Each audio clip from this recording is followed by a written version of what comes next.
Olá, boa noite. Aqui quem fala é pastor Hélio Pilvezan Filho. Somos aqui da Igreja de Interlagos. Hoje é dia 15/6/2025, um domingo. Estamos aqui no culto da família, todos os domingos às 18 horas. Temos também a Escola da Doutrina Bíblica, que acontece semanalmente, às terças-feiras, às 20 horas. O site da nossa igreja é o www.igrejadeinterlagos.com.br e lá você vai encontrar os nossos horários de culto e vai ter um botãozinho para você chegar até esta sala aqui. Todos os nossos cultos são gravados e disponibilizados no canal do YouTube Igreja de Interlagos. Estamos também no Instagram e no Facebook. E perguntas podem ser encaminhadas ao faleconosco@igrejadeinterlagos.com.br, o que responderemos com muita alegria. Você pode também nos encontrar no WhatsApp, que está lá na nossa página. Queria que você apertasse o dedo no like, sabe? Curta, comente, compartilhe e diga de que lugar que você está nos assistindo. Assim, essas gravações acabam tendo alguma relevância no YouTube e aí levantam o nosso canal. Se inscreva lá no canal também e acione o botãozinho das notificações. Bom, dito essas palavras padrão, né? Eu vou começar agora uma série de estudos ou de pregações aonde vem a pergunta: você é filho de Deus? Né? Porque quando a gente está no mundo, na Igreja Católica, todo mundo é filho de Deus. O pessoal fala, todo mundo é filho de Deus. Não, não é assim, não desse Deus que eu estou falando aqui. Pode ser de outro Deus, mas esse aqui, que é o Pai de Jesus Cristo e o nosso Senhor Jesus Cristo, aí tem alguns critérios, né? Alguns critérios. A minha mãe era católica, era uma católica bem, assim, de ir na missa e tudo, né? Ela falava assim que todos os caminhos levam a Deus, mas não é isso que está escrito na Bíblia, né? Não, não são todos os caminhos, só tem um caminho que leva a Deus. O Pai de Jesus Cristo, que é o próprio Cristo. No comecinho desse culto, a Eliette leu o versículo lá, João 14, versículo... Vou pôr aqui para você. Ó.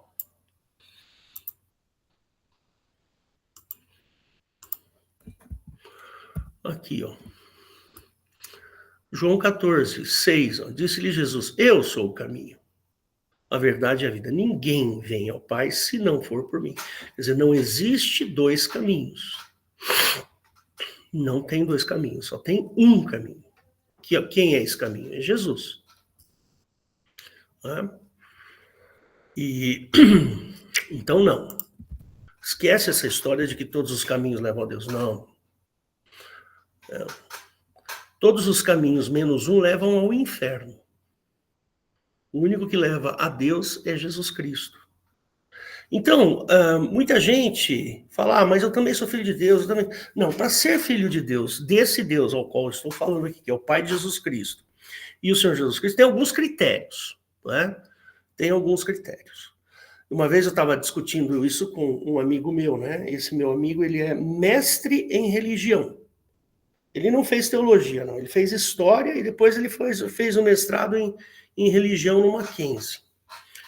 E aí, ele começou a falar assim, não, porque eu também acredito em reencarnação. Eu falei assim, mas peraí, então você é católico ou você é espírita? Então, não estou entendendo. Aí ele achou esquisito essa minha colocação. Eu falei assim, ô Maurício, para você ser muçulmano, você precisa rezar a cartilha dos muçulmanos. Tem lá o Alcorão, a vestimenta, o comportamento, tem um monte de... Se você quer ser budista, você tem que rezar a cartilha do budismo. Então tem lá no que você deve crer, quem é Buda, que não sei o quê. Eu não entendo muito disso, não. Se você se diz cristão, então você não pode acreditar na reencarnação. Porque Jesus não nos ensina sobre reencarnação. Não existe reencarnação para o cristão, aquele que crê em Cristo, que entende que é cristão. Então, tem algumas coisinhas aí que são necessárias para que você seja um cristão. Tem que entender algumas coisas, não é? E é sobre isso que eu vou falar daqui a algumas, pelo menos umas 2 ou 3 semanas, a gente vai falar bastante sobre o que é ser filho de Deus, né? Por isso que eu comecei a minha pregação com: você é filho de Deus? Então, para você ser filho de Deus, temos que entender algumas coisas. Veja, eu gosto muito da história do Nicodemos, né? Não sei, acho que foi uma das primeiros livros da Bíblia que eu li, foi o livro de João, e quando eu li lá o capítulo 3, eu fiquei impactado com a fala daquele capítulo, com a história de Nicodemos, e eu sempre, todo mundo já sabe aqui na igreja que eu sou um fãzão daquele texto lá, né? Um texto maravilhoso, né? E Jesus chega para Nicodemos, né, e fala: não, Nicodemos, para você entrar no reino de Deus, você tem que nascer de novo, né? E aí eu vou falar um pouquinho sobre essa questão do nascimento, tá bom? Nascer de novo, o que realmente significa isso? Vamos tentar entender um pouquinho. Eu escrevi um monte de coisa aqui, né, e algumas coisas eu vou ler, outras eu vou comentar. Lá naquela época, né, a cultura daquela época, 2000 anos atrás, naquela região ali onde hoje é Israel, tudo mais, eu já contei isso aqui uma vez para vocês, né? Um filho, quando nascia, né, tinha um ritual judaico lá, que eles tinham que fazer, que era o ritual da adoção. Não tem nada a ver com essa adoção que a gente conhece aqui no Brasil, né? Você é infértil, você quer ter um filho, você vai até o juiz e diz que você quer adotar um bebê, adotar um filho. Isso aqui é coisas do Brasil. Naquela cultura, naquela época, existia um ritual depois do nascimento do bebê em que o pai tinha que adotar o filho que acabara de nascer, né? Que é o ritual da adoção. Esse ritual era da seguinte maneira: a mãe pegava o bebê e colocava no chão da sala, bebezinho pequenininho, e o pai, ao entrar na sala, ele tinha que recolher o bebê, retirar o bebê do chão e pegar no seu colo. Esse era o ritual da adoção. Então, o cara é pai da criança mesmo. Não estou discutindo aqui se ele é pai ou se ele não é. Ele é o pai daquela criança. Mas ele tinha que passar pelo ritual da adoção. Essa era o ritual de adoção, né? Se o pai não pegasse o bebê do chão, é porque aquele filho seria rejeitado e ele poderia ser colocado para escravo. Poderia ser escravizado, né?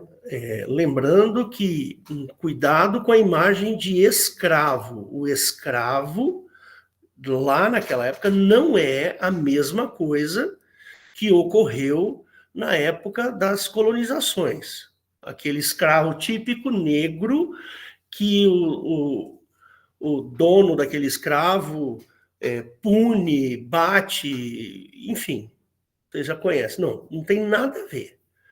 O status de escravo é que ele seria um serviçal ali daquela casa, né, ou daquele lugar, mas nunca maltratado. Aliás, o povo judeu, eles não têm o hábito de maltratar os seus escravos, né? Tá certo? Então precisa tomar um cuidado, porque na nossa cultura a palavra escravo é uma palavra muito forte, né? É muito forte. Você fala assim, um escravo, né? A impressão que é aquela coisa que vem na nossa cabeça dos livros, dos filmes, das novelas e tudo mais, né? Mas não, naquela época não era assim, não, tá? E, por exemplo, vocês lembram daquele texto que está em Atos, que ele fala do Cornélio, né? O Cornélio, ele tinha escravos, mas o Cornélio, ele era piedoso de coração. Ele, embora tivesse escravos, mas ele não os maltratava, né? Ele era piedoso, amoroso, né? Então, tanto é que as orações dele chegou ao trono de Deus. Por quê? Porque o anjo veio lá falar. Vamos ver esse texto, vai. Eu não me lembro que versículo que tá, irmãos. Alguém sabe?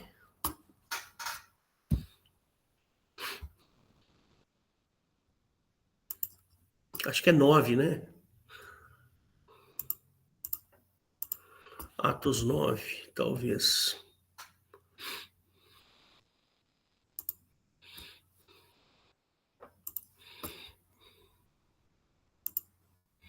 Ó, meu computador não está bom, viu, gente? Não sei se é Atos 9. Não. Então...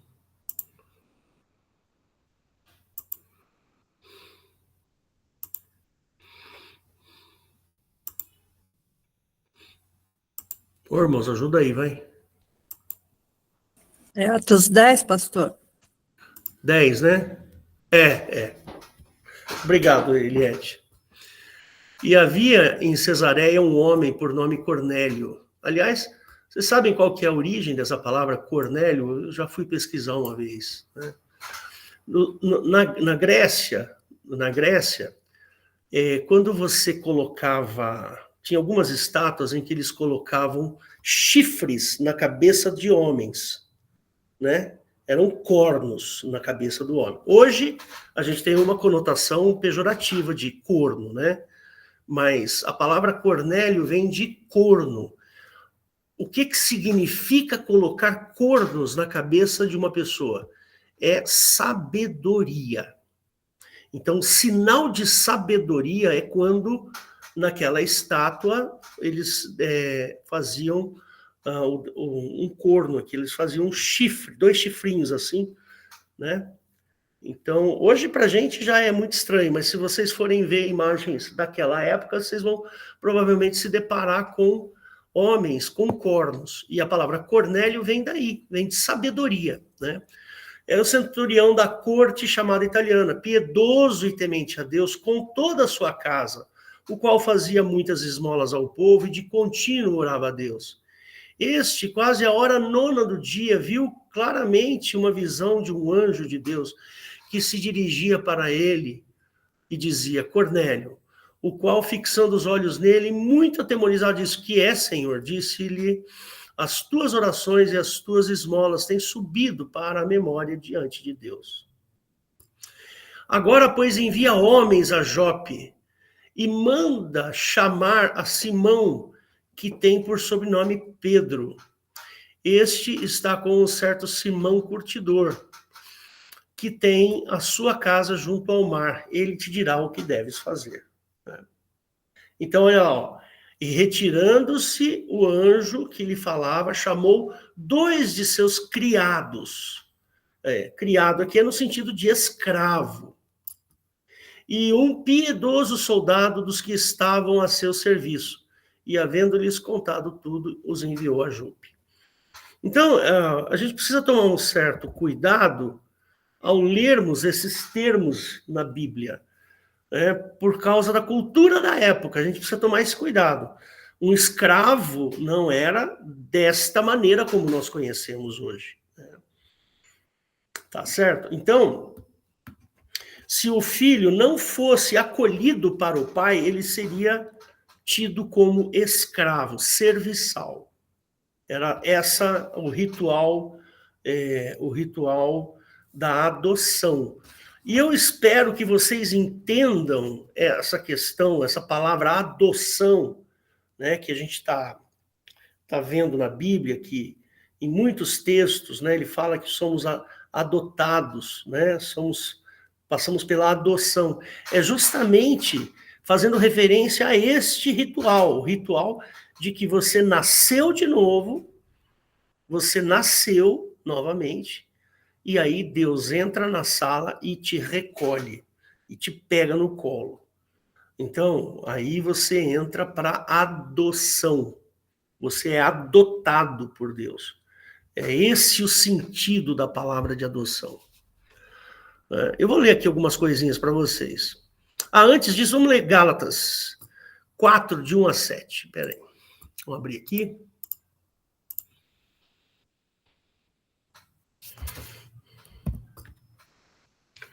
Gálatas 4, de 1 a 7. Ele fala assim: digo, pois, que todo o tempo que o herdeiro é menino, em nada difere do servo. Percebe como você tem que ter essa imagem da adoção, né? Ainda que seja senhor de tudo, mas está debaixo de tutores e curadores até o tempo determinado pelo Pai. Assim também nós, quando éramos meninos, estávamos reduzidos à servidão debaixo dos primeiros rudimentos do mundo. Mas, vindo a plenitude dos tempos, Deus enviou o seu Filho, nascido de mulher, nascido sob a lei, para remir os que estavam debaixo da lei, a fim de recebermos a adoção de filhos. Né? E porque sois filhos, Deus enviou aos vossos corações o Espírito de seu Filho, que clama, Abba, Pai. Assim que já não és mais servo, mas filho. E se és filho, és também herdeiro de Deus por Cristo. Então tá aí o texto que talvez agora você possa entender um pouco melhor essa dinâmica da adoção, né? Então, vamos lá, um pouquinho de história aí. No Império Romano, quando uma criança nascia, ela era colocada no chão da casa para que o pai o pegasse. Quando o pai o pegasse, a criança era considerada filho, caso contrário, seria destinado a ser escravo. Conforme lemos nas Escrituras, Deus adota para si todos aqueles que creem em Jesus. Então, é como se você estivesse no chão da sala, sendo recolhido por Deus. É esse o sentido de ser filho de Deus, né? Para isso é necessário ter fé. Então nós precisamos entender que ser filho, antes de mais nada, nós precisamos crer em Cristo. Vamos lá, de novo naquele texto bacana lá que a gente viu. Olha só que interessante. Aí ele fala assim, ó.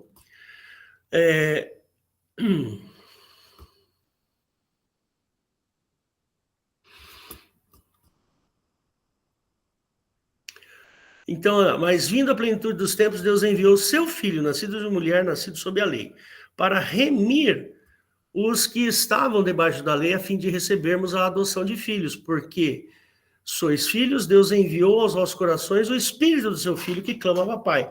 Assim já não és mais servo, mas filho, e se és filho, és também herdeiro de Deus por Cristo. Então, é necessário você ter fé, você entender esta dinâmica aqui. Se você não entendeu essa dinâmica, então vamos parar um pouquinho, vamos entender. É fundamental que a gente nasça de novo e seja adotado por Deus. E o mais interessante é que Deus não rejeita nenhum daqueles que se chegam perto dele.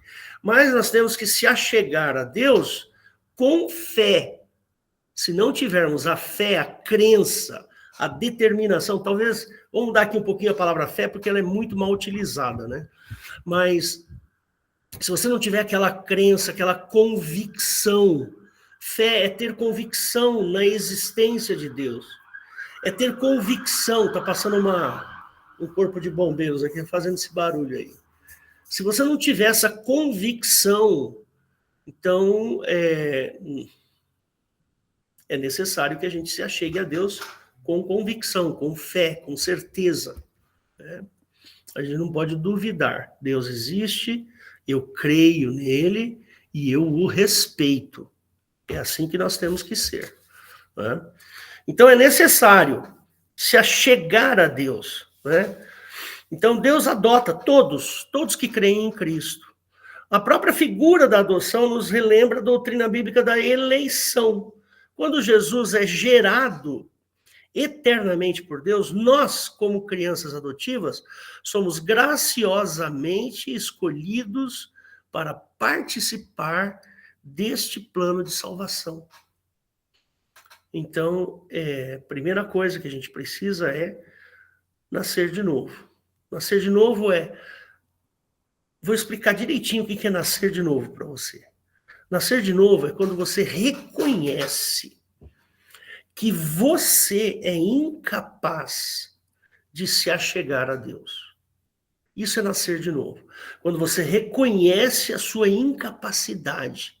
Eu reconheço, eu entendo que eu preciso de uma nova visão sobre o mundo espiritual. Eu preciso abrir os meus olhos espirituais, ter uma nova visão do reino de Deus. E entender que Jesus Cristo subiu naquela cruz para que eu, que não tinha condições de salvação, eu não tinha condições de buscar a Deus, então eu vou lá e entendo que Jesus subiu em favor a mim.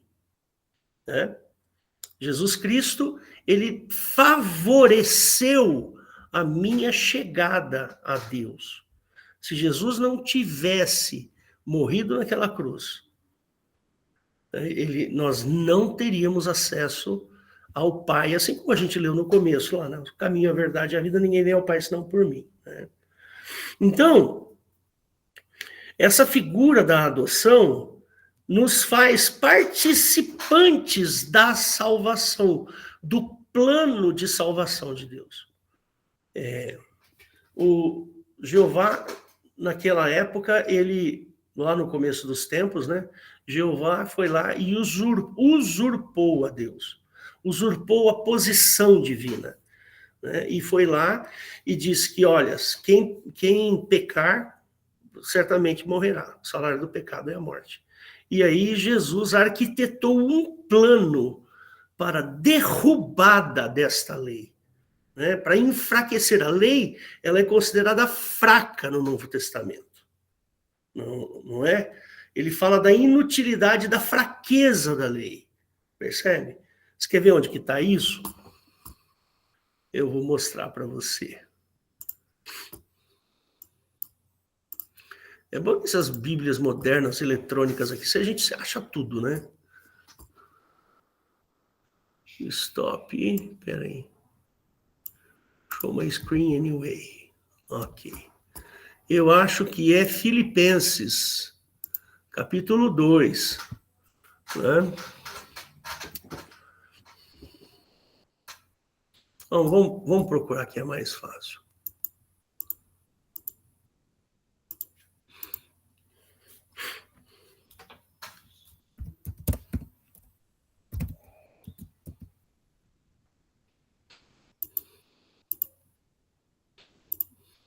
Será que é Hebreus 7,18? Eu acho que é. Para que inutilidade? É isso aí. Está aqui, Hebreus 7,18.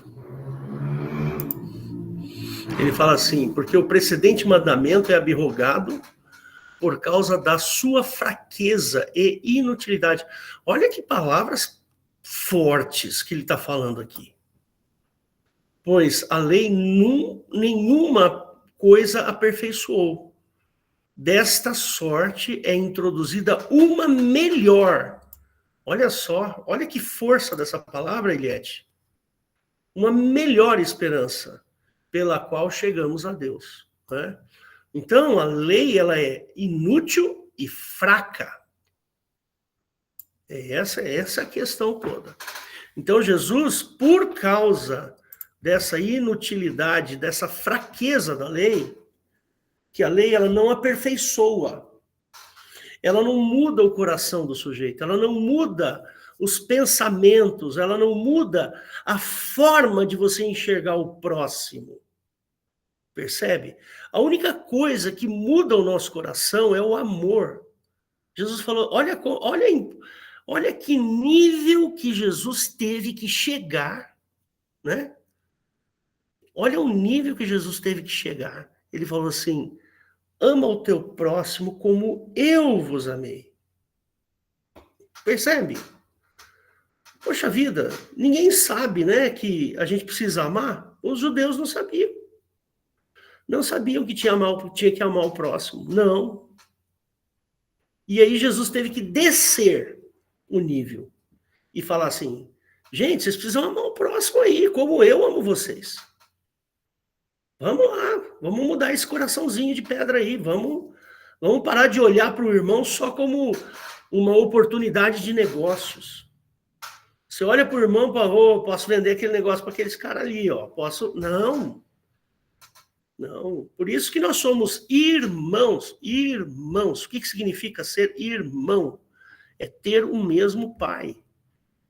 E quando a gente fala que é irmão, nós temos olhos de amor, porque a família denota amor. Então, queridos, olha como Jesus precisou refinar o nosso entendimento do mundo espiritual. Então, não é todo mundo que é filho, infelizmente não é. Gostaríamos até que fosse, né? Mas não é. A gente tem que primeiro mudar a nossa visão sobre o próximo. Nós temos que mudar a nossa visão sobre o mundo espiritual. Nós temos que mudar a nossa visão sobre as coisas ao nosso redor. E isso é novo nascimento, né? Nós mereceríamos o desprezo de Deus. É isso que a gente merecia. Contudo, ele demonstrou a nosso respeito muita, mas muita misericórdia. Embora fossem muitos os nossos pecados, o seu amor eletivo nos alcançou e nos atraiu aos pés de Cristo. Olha que legal, né? Para o servirmos de toda adoração, de todo o coração, perdão. Então, isto é realmente caminhar para um novo nascimento, caminhar para ser filho de Deus. Aí depois tem batismo, depois tem um monte de coisa, né? E nós precisamos nos olhar, nós precisamos nos olhar e ver se nós estamos de coração mudado, ou se a gente ainda está com o pensamento antigo, né? Vamos lá, em Gálatas 4 e 6. Embora a gente leu, vamos ler de novo.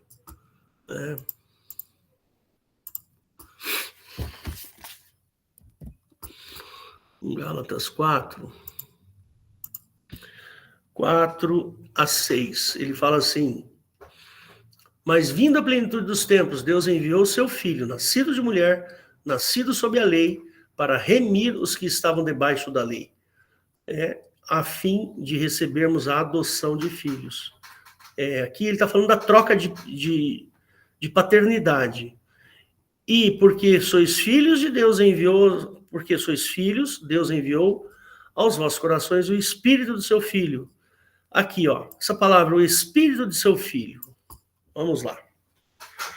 Vamos entender a palavra Espírito. Gente, nós precisamos tomar muito cuidado com essa palavra Espírito, porque na Bíblia, a palavra Espírito, ela tem vários significados. Aqui ele está em letra maiúscula porque está falando de Jesus, mas não é o Espírito Santo.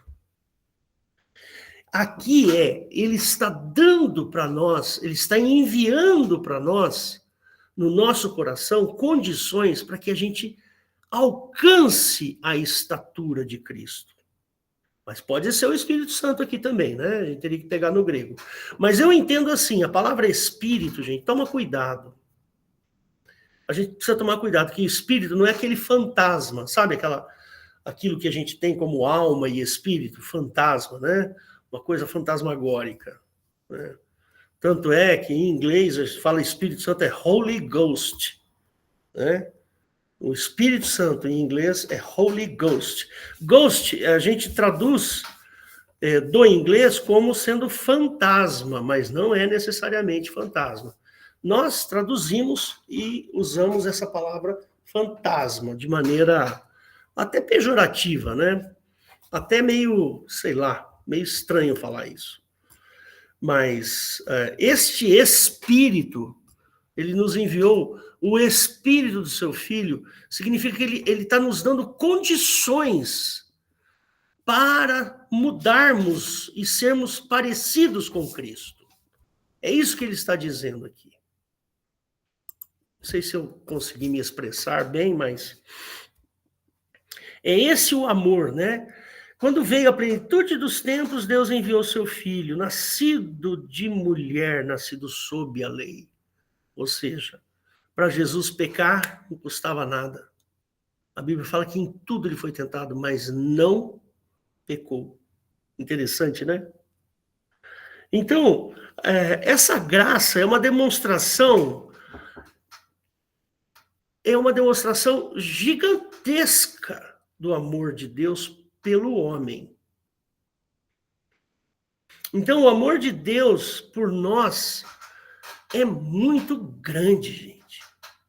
Deus ama tanto, mas tanto o ser humano, que ele foi lá e deu o seu filho, para que ele fosse desqualificar a lei, para que Jesus, morrendo sem pecado, porque o salário do pecado é a morte.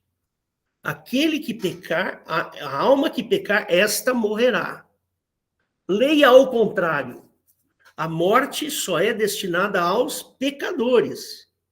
E Jesus pecou? Não. Então, Jesus não podia ter morrido. Simples assim. Mas como que Jesus morreu? Ele morreu porque enfiaram a faca nele lá, enfiaram os pregos na mão dele e tudo mais, e doeu para chuchu, e aí esvazou o sangue dele todo. Percebe? Não devia ter morrido. Ele não podia ter morrido, mas ele morreu. Ou seja, a lei é inútil.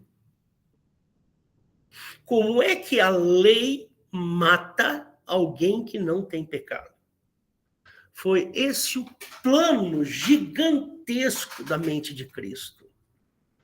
Jesus, ele não fez sabe assim, um ônibus gigantesco para resgatar o homem. Ó, vamos entrar todo mundo aqui, vamos entrar todo mundo e vamos lá para minha fazenda.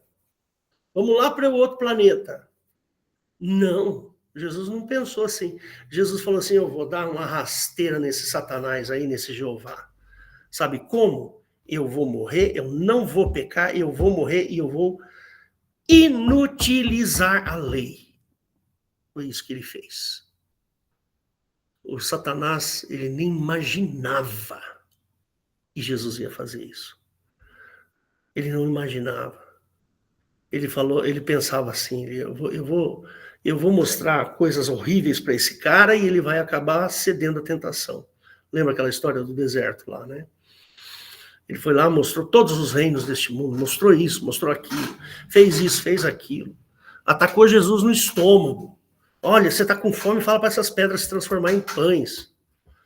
Né? E assim vai. Jesus, eu vou dar rasteira nesse cara. Eu vou desmontar a obra de Satanás. E foi o que Jesus fez. Desmontou mesmo. Desmontou, tanto é que a gente leu lá em Hebreus, né, da inutilidade, da fraqueza da lei. A lei é fraca. Bom, esse amor, né, esse amor é gigantesco, é invencível. Ele nos livrou dos pecados e nos salvou. E recebemos dele o perdão e uma herança eterna, através da morte e ressurreição de Cristo em nosso favor. Irmãos,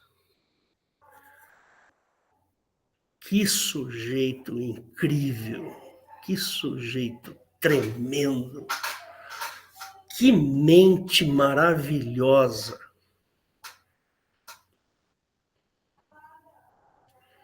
Que mente, que cabeça, que plano, que amor. Imagina Deus, na sua infinitude, na sua grandeza, ficou ali pensando, eu preciso retomar, eu preciso desfazer a obra das trevas. E eles arquitetaram esse plano tremendo, plano de salvação para o homem. Muito bem. Em Efésios 1, 4 e 5, vamos abrir lá.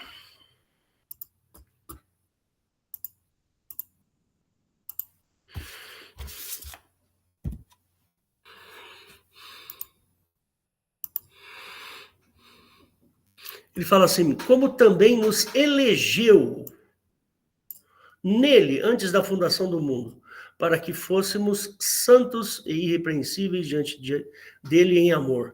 Nos predestinou para filhos de adoção por Jesus Cristo, para si mesmo, segundo o beneplácito da sua vontade, para o louvor e glória da sua graça, pela qual nos fez agradáveis a si no amado.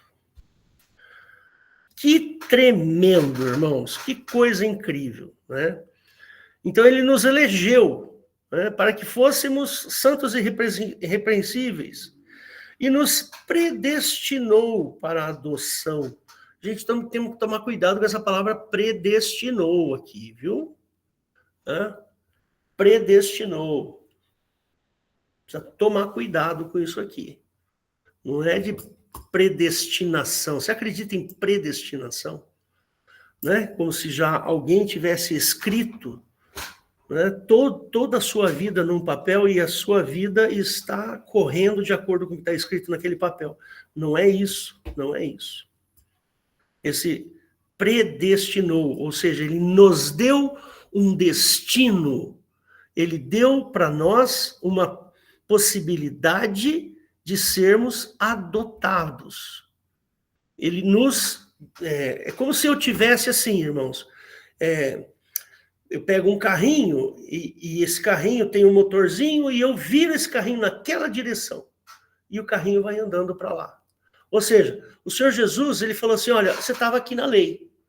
Você estava aqui debaixo da lei. Agora não, agora o seu destino é o amor de Deus. É nesse sentido. Tá bom? Cuidado com a palavra predestinação aí. Tá? Então, os filhos adotivos de Deus são pecadores que foram gerados de novo pelo poder da palavra agindo em nossos corações. Né? E essa adoção, essa vida eterna e essa herança, ela acontece somente mediante a morte e ressurreição de Cristo. Somente dessa maneira. E eu vou encerrar hoje por aqui. Isso aqui é o primeiro que eu estou falando aqui com vocês. Tem bastante coisa aqui, ó. Deixa eu só tirar aqui, ó. Tem muita coisa aqui, ó. Ó quanta coisa que eu tenho para falar. E eu só falei a primeira parte. Então, irmãozinhos, se você está assistindo aqui no YouTube e tal, tenta entender bem o que é que significa ser filho de Deus. Tenta estudar isso aí, vai atrás, vai entender, para que você não seja pego de surpresa por ignorância, né? E a gente tem que entender bem o que é ser cristão, ser filho de Deus.